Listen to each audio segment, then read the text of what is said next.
Nós vimos semana passada o final desse capítulo 8, desde o versículo 18, o profeta começa a falar desse derramar, um irmão usa essa expressão de derramar o seu profundo sofrimento. Então ele começa a falar da tristeza no versículo 8, 18. Ele fala da sua tristeza, o seu coração como é que estava. Ele, versículo 21, fala de como ele estava. Estou quebrantado. Versículo 9 já inicia de suas lágrimas, né? Versículo 1 fala, capítulo 9, versículo 1. 9, 1. Provera a Deus, esse Deus está em itálico, o Darby ele não põe. A minha cabeça se tornassem águas e os meus olhos em uma fonte de lágrimas. Então choraria de dia e de noite os mortos da filha do meu povo. 2. Provera, esse Deus, de novo, não está em itálico em algumas Bíblias, ele não consta nos melhores manuscritos, no Darby ele não põe também. Versículo 2, eu tivesse no deserto uma estalagem de caminhantes, então deixaria o meu povo e me apartaria dele, porque todos eles são adúlteros, são um bando de aleivosos, traiçoeiros, desleais. Então ele está se derramando, ele vai seguir até o versículo 7, 8 também, porque no 9 ele já fala do juízo que o Senhor vai lançar sobre eles. No 9 fala, porventura por estas coisas não os visitaria? Diz o Senhor. E esse visitar aqui não é como um amigo. Esse visitar é como um juiz, que vai lançar sobre eles um juízo, né? Versículo 9, então. Porventura por estas coisas não os visitaria, diz o Senhor. Ou não se vingaria a minha alma de gente tal como esta, que teve todas as oportunidades de se arrepender, e teve exemplos, foi falado a semana passada, das 10 tribos que já tinha Israel, chamado Israel em alguns lugares, Efraim, de terem sido levados cativos, essas 10 tribos, depois da divisão que houve das 12 tribos, 10 tribos encabeçadas por Efraim, seguindo o rei Jeroboão, e as 2 tribos, Judá e Benjamim, seguindo Roboão. Então as 10 tribos, Jeroboão estabelece 2 lugares, 2 centros de adoração e faz 2 bezerros e colocam em 2 cidades. Uma era Betel e a outra era Dan. E eles falam para as 10 tribos, olha, vocês não precisam ir a Jerusalém, que naquele momento era o lugar, o centro de adoração. Não, pode adorar aqui mesmo. Então, eles receberam um juízo muito grande, que foi por causa dessa idolatria, através do Império Assírio, eles são levados cativos. O que não aconteceu no mesmo momento pelo rei Senaqueribe, ele não conseguiu levar Judá e Benjamim também cativo. Judá e Benjamim foram, na época de Ezequias, eles foram, eu estou confundindo, não sei se é Ezequias, não lembro agora, Ezequias ou Zedequias. Não, Ezequias mesmo.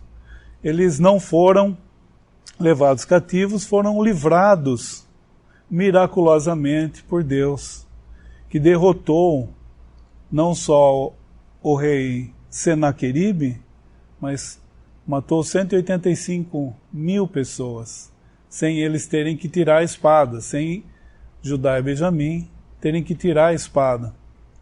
Depois eles vão perseguir o povo, e esse rei vai ser morto pelos seus próprios filhos. Mas então, mesmo com a idolatria julgada por Jeová na sua relação com o povo, as 10 tribos, julgando as 10 tribos pela idolatria, Judá e Benjamim não aprendeu com o erro deles. E mais tarde, eles vão cometer os mesmos erros. E nós vimos de uma forma rebeliosa, afrontosa, a gente vê nos capítulos anteriores, mas em outros momentos de uma maneira camuflada.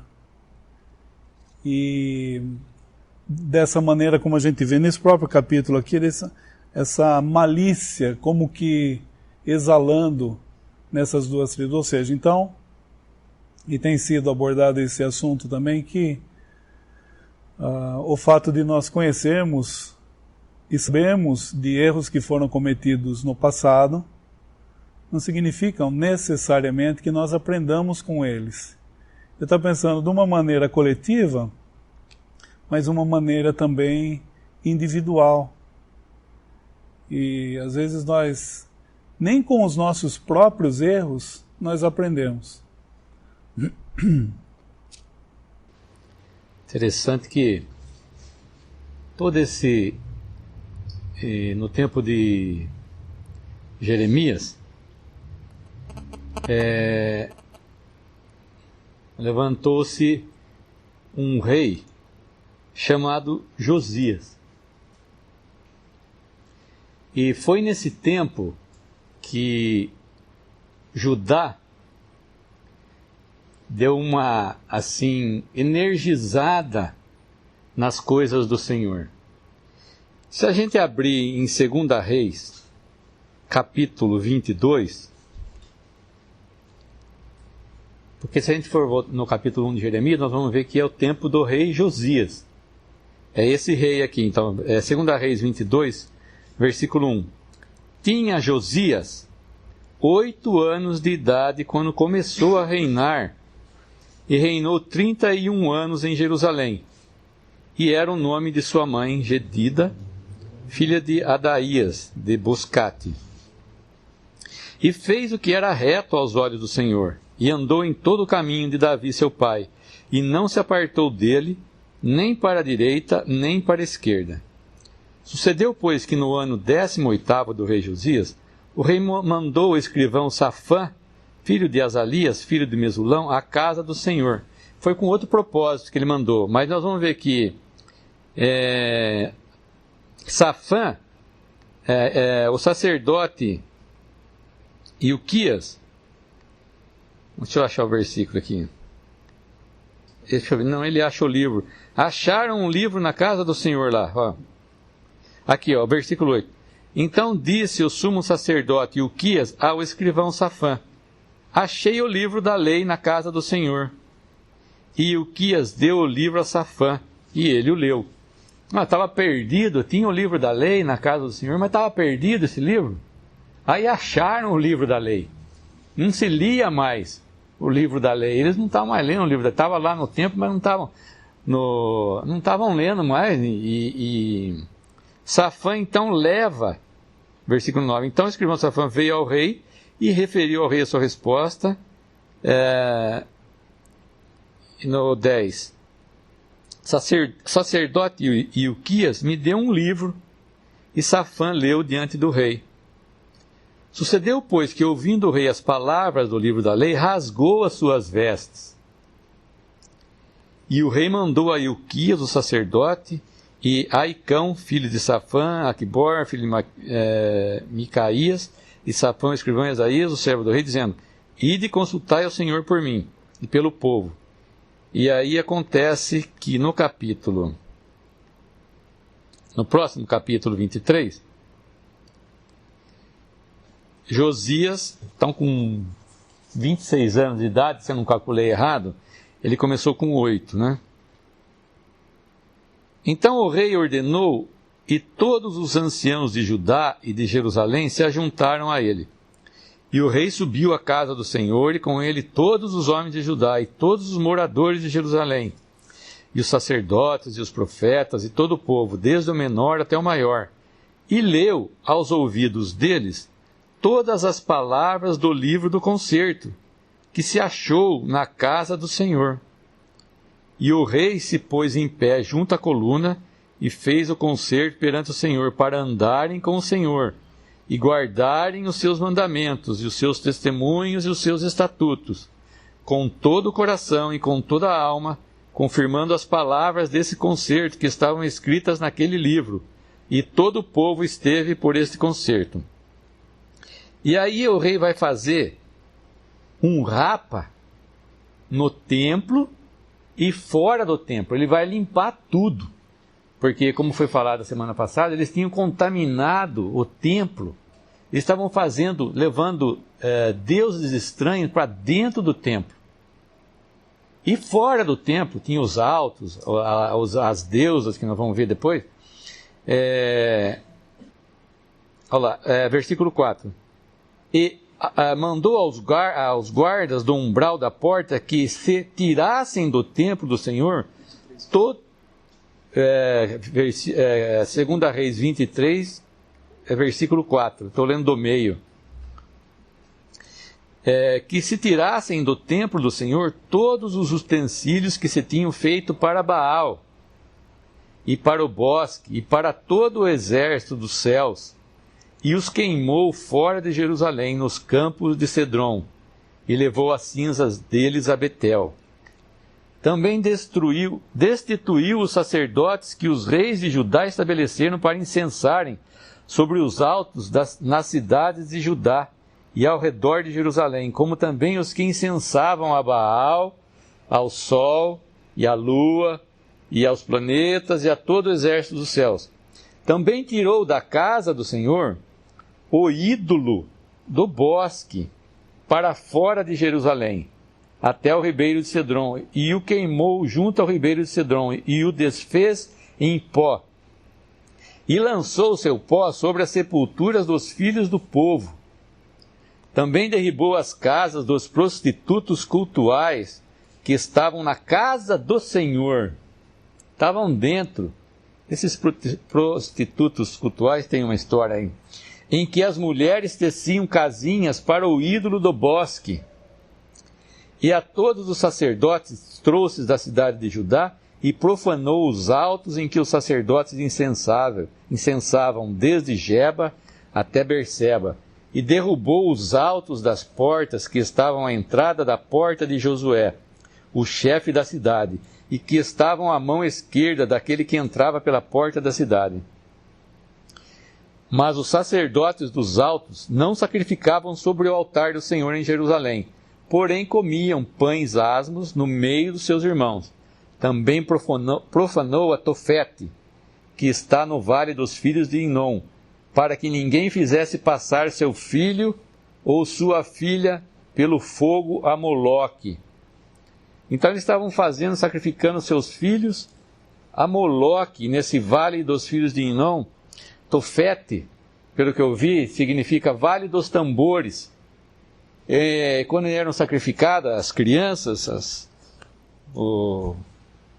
as crianças, obviamente, elas entravam era uma gritaria, e eles tocavam tambores para que ninguém ouvisse os gritos da vítima que estava sendo sacrificada. Por isso se chama Vale de Tofete, filho de Inom, a Tofete. Também tirou os cavalos, versículo 11, que os reis de Judá tinham destinado ao sol. E esses cavalos, obviamente, eram uma imagem de cavalos que estava à entrada da casa do Senhor, perto da câmara de Natã-Meleque, o eunuco que estava no recinto, e os carros do sol queimou a fogo. Estava tudo isso na entrada do templo, então. E também o rei derribou os altares que estavam sobre o terraço, versículo 12, de Acás, os quais fizeram os reis de Judá, como também o rei derrubou os altares que fizera Manassés nos 2 átrios da casa do Senhor, e esmigalhados os tirou dali, e lançou o pó deles no ribeiro de Cedrom. O rei profanou também os altos que estavam defronte de Jerusalém, à mão direita do monte de Mazite, os quais edificara Salomão, rei de Israel, a Astarote, abominação dos sidônios, e a Quemos, abominação dos moabitas, e a Milcom, a abominação dos filhos de Amon.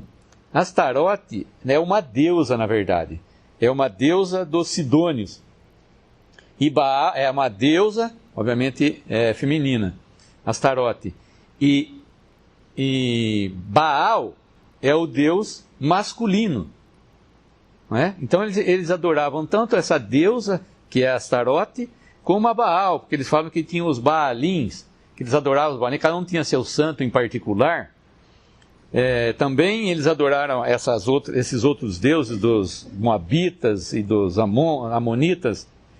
14. Semelhantemente quebrou as estátuas e cortou os bosques e encheu seu lugar com ossos de homens. E também o altar que estava em Betel e o alto que fez Jeroboão, filho de Nebate, que tinha feito pecar a Israel, juntamente com aquele altar, também o alto derribou, queimando o alto, em pó o desfez e queimou o ídolo do bosque. E virando-se Josias, viu as sepulturas que estavam ali no monte, e enviou e tomou os ossos das sepulturas e os queimou sobre aquele altar, e assim profanou conforme a palavra do Senhor que apregoara os homens de Deus quando apregoou esta palavra. Então ele fez, na verdade, ele profanou todos esses altares, derribou todos esses altares, e versículo 20, interessante, sacrificou todos os sacerdotes dos altos que havia ali sobre os altares. Ele matou aqueles sacerdotes que tinham dos altos, que eu não sei dizer se realmente se eles eram de Judá, da casa de Judá ou Benjamim, ou eram sacerdotes de Baal, alguma coisa assim. E o rei deu ordem que celebrassem a Páscoa, porque nunca se celebrou tal Páscoa, versículo 22. Também tinha adivinho, versículo 24, adivinho, feiticeiros, terafins, ídolos, abominações que vinham em Judá e em Jerusalém, extirpou Josias para confirmar as palavras da lei que estavam escritas no livro do sacerdote. E antes dele não houve rei semelhante, que se convertesse ao Senhor. Então, para a gente não ir mais adiante, nós vemos que Josias fez um rapa, e ele acabou com tudo. Ele deixou praticamente a zero. E nós vemos no versículo 10,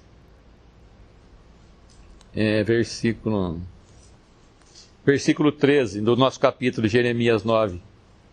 E disse o Senhor: por que deixaram a minha lei, que publiquei perante a sua face, e não deram ouvidos à minha voz, nem andaram nela?